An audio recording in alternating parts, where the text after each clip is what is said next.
Hej, jeg hedder Lasse, og jeg har specialiseret mig inden for UI og UX design.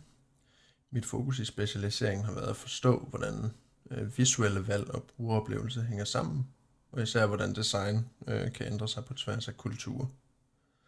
Jeg har arbejdet med flere forskellige idéer, men jeg kommer til at vise jer to færdige projekter, hvor jeg har udforsket UI og UX i praksis.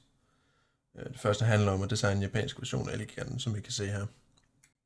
Jeg har valgt det her projekt, fordi jeg gerne vil se, hvordan man kunne tilpasse et velkendt brand til en helt anden kultur. Og Elgiganten har ikke noget japansk marked umiddelbart, og det er derfor, jeg har valgt det.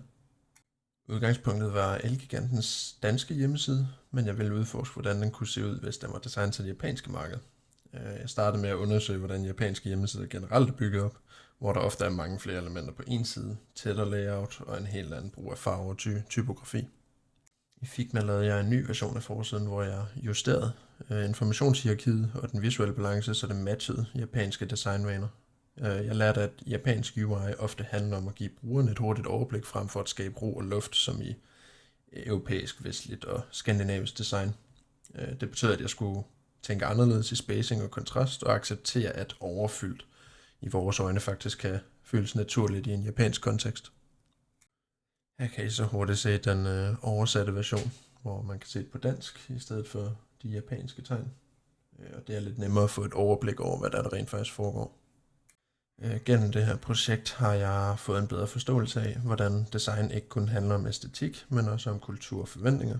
Jeg har lært at tilpasse UI og UX løsninger til målgruppen, og at det, der fungerer et sted, ikke nødvendigvis fungerer et andet sted. Det har givet mig et mere nuanceret blik på brugeroplevelse og kontekst i designarbejde. Det I ser her, det er så projekt nummer 2, hvor jeg har lavet en Rocket League Tips and Tricks app, hvor formålet har været at opbygge en app med fokus på branding, mikrointeraktioner, ergonomi og target touch size. Så det vi laver her, det er en app, der har fokus på brugeroplevelsen gennem mikrointeraktioner og animationer. I min prototyp til en Rocket League Tips og Tricks app, der har jeg haft fokus på at følge Googles material design principper og sikre korrekt touch target size. Jeg har designet hele brugeroplevelsen i Figma med udgangspunkt i, at appen skulle være nem at navigere, visuelt sammenhængende og responsiv ved berøring. Ja, så det jeg har haft kig på her, det er jo blandt andet, at man kan scrolle igennem dem her med auto layout på min tutorial side. Der har jeg den her lille stjerne heroppe, som man kan se. Den har en lille bitte animation på, hvor man kan se, at den hopper. Den der stjerne der. Og så skifter den også farven i midten. Og hvis vi så skifter over til den anden side, så har vi min FAQ, Frequently Asked Questions, hvor man simpelthen kan scrolle op og ned her, og man kan udvide den her, hvor man så kan se, at plusset her for eksempel, at det ændrer sig til et minus, så det skifter også farve samtidig. Og så hele det her panel her, det skifter også farve udvider. Og den skubber også alle de her felter nedenunder, skubber den væk. Og så har jeg lavet sådan en lille sjov detalje med, at hver anden af de her paneler her, de er orange i stedet for blå.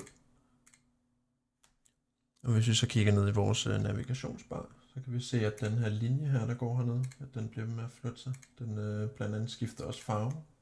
Og samtidig med, at det her det sker, så kan man kigge op på selve vinduet. Der kan man også se, at den ligesom slider frem og tilbage. Og da jeg først begyndte at lave den her app her, der var ved min Frequently Asked Questions, og skulle lave det her plus her om til et minus, der fandt jeg også ud af, at da jeg skulle lave selve ikonet, at jeg skulle lave den om til en union, som det hedder, hvor jeg simpelthen lavede det om til et ikon, i stedet for at det bare er en samling af en cirkel og 2 streger. Fordi hvis jeg bare beholdt det som en cirkel og 2 streger, og så satte et auto-layout på, så ville den bare begynde at smide de her streger for selve plusset, ville den bare kaste rundt. Og hvis vi så kigger på material design, så har vi et problem her, og det er den her stjerne. Den er alt for lille til at man kan trykke på den på en touchskærm. Chancen for at ramme hele panelet, den er langt større. Lige nu der fungerer den heldigvis ikke som en knap, som man kan se, men optimalt så ville den jo have skulle føre dig videre til en artikel nærmest, ikke? Hvis vi så går videre og kigger på de her paneler i stedet for, så kan man se, at det er hele klodsen her, der er en touch target size, og den er jo så stor nok til, at man kan nøjagtigt ramme den. Fordi ellers så havde man jo skulle trykke på plusset for eksempel, og det er jo et virkelig lille ikon, så den er svær at ramme, men hvis man gør hele panelet til en knap i sig selv, så er det meget nemmere. Hvis vi så kigger på mit portfolio, så kan jeg jo lige prøve at reload den her, så kan man se de her animationer her, som der kommer ind. Med UI UX designeren, der falder ned fra toppen, og så mit navn, der kommer ind fra højre side. Her der kan man så se en ekstra animation med looking for en internship. Den dukker også op her, som I kan se. Der går der lidt tid, og så kommer den. Så kan vi prøve at scrolle lidt ned her. Og så kan man så se, at jeg har en lille sektion, hvor jeg snakker lidt om mig selv på engelsk. Og så har vi det her felt her, hvor man kan skrive.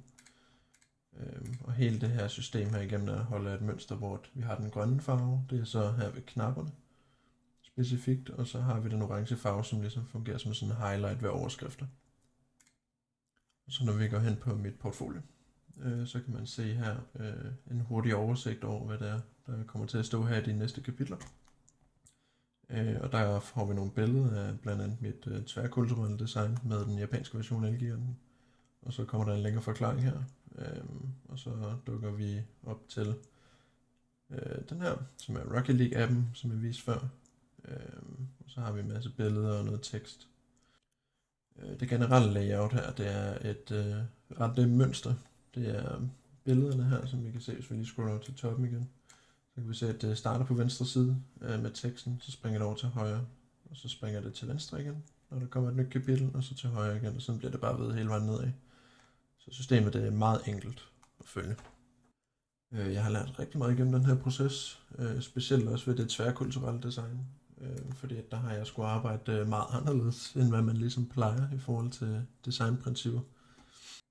Og ved Rocket League-appen der for eksempel, der har jeg også skulle have en masse fokus på at virkelig kunne få lov at nørde med components og variables og alle de små animationer, man kan lave, som ligesom gør, at hele brugeroplevelsen den bliver meget sjovere.